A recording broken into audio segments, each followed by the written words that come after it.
Hi, I'm Nick Paulson and you're watching News 24 Live. Yesterday, the rugby world received the sad news of the passing of former Springbok and Western Province centre Tinus Linee, who struggled for a long time with motor neuron disease. And I'm joined in studio by Springbok legend Chester Williams.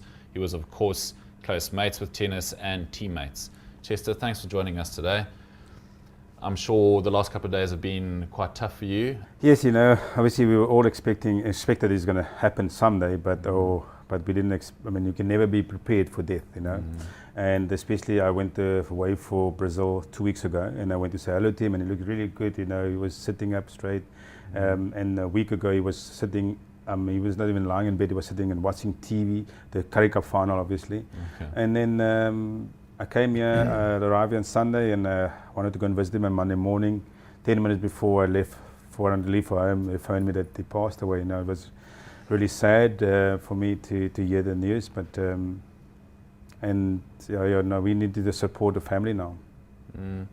So just tell us a bit about some of the last few days and encounters that you had with Tinus.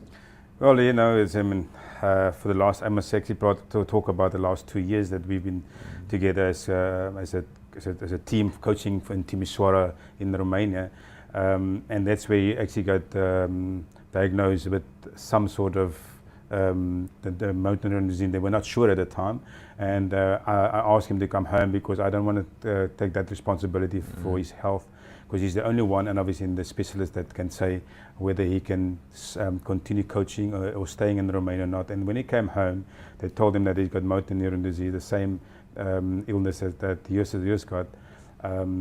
Obviously, I told him that sorry, I can't, then let him come and coach again with me. I came back home and visited him at home, and every time I come home he got worse and worse because even though I tried through my foundation, the Chester Williams Foundation, to get him financial support, there was not enough money to support him all the time, or give him the very best support like US van der West isn't getting.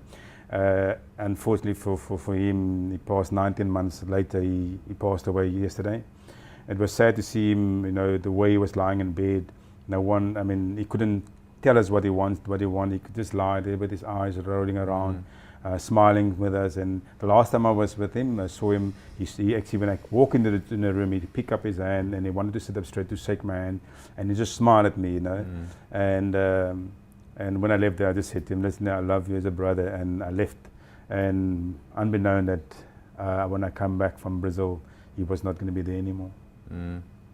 It does seem a strange and sad coincidence that two rugby legends are suffered from the same condition.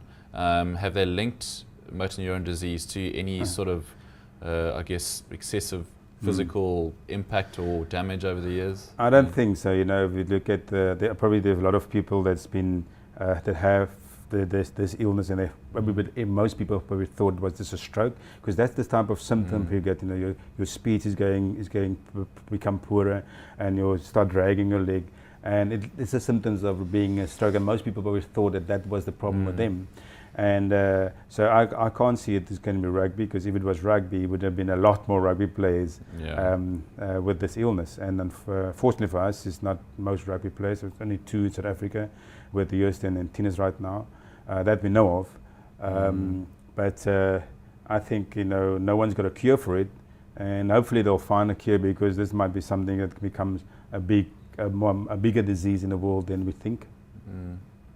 On that note, just tell us a bit about Tinus as a player. It was a little bit before my time. I believe he was quite a hard man, known for his defences particularly. Look, he was a fearsome defender, tackler, because when you play against Tinus, you must know, you're playing against him, you've got the ball, you're going to get hit hard. And he was a great tackler, a good defender, but also a good distributor of the ball, because he had a good brain for rugby, and that's why he got into coaching, and he did a lot for Western Province. He played 112 Western Province games in the number 12 jersey, never another position. So that's a great achievement for a rugby player. And he toured with myself to Australia for the first time when we came back from isolation into rugby, So it was great times with him, and I remember when we were young kids walking down the street barefoot and play in the tar in the school ground, rugby and hopefully that always think that we're going to be one of the best players in the world, like the Springboks and the All Blacks. And eventually we managed to become Springboks, and especially Tinus himself, never played a test, but he was on. He sat on the bench, but never went on the field.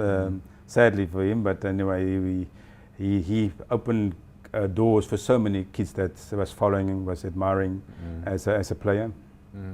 Is there any particular reason why he wasn't capped? He didn't earn a test cap? I mean, was it just the sort of players at the time, or well, it is the players. If you look at the players at the time, politics of the time. No, that one said it's the politics. I would say the players at the time, he was quite good players as well.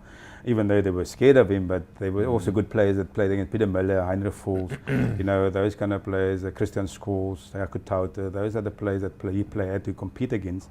And I'm not saying that he would have let the team down, the Springbok team, never. He would have probably been as great as the others. But it was just at the timing. The same with me. I was very lucky to have given an opportunity through an illness of a player, getting sick before a test match, and I got the chance, and I made use of it, and became one of the greatest wingers of South Africa or the world.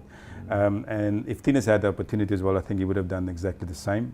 And I can remember, the first time we went to tour to the Springbok team, came back from isolation in 1992. There was a team selected to go and play in France, and Tinus was in the squad, but unfortunately his dad passed away, and he couldn't go with the team. So he withdrew from the squad at the time, and maybe he would have been then already a much bigger player than myself, So things happens in life the way it is, and but Tinus have done well for his community, his people. He was a great leader in the area he lived, and I will dearly miss him not as a friend but as a brother.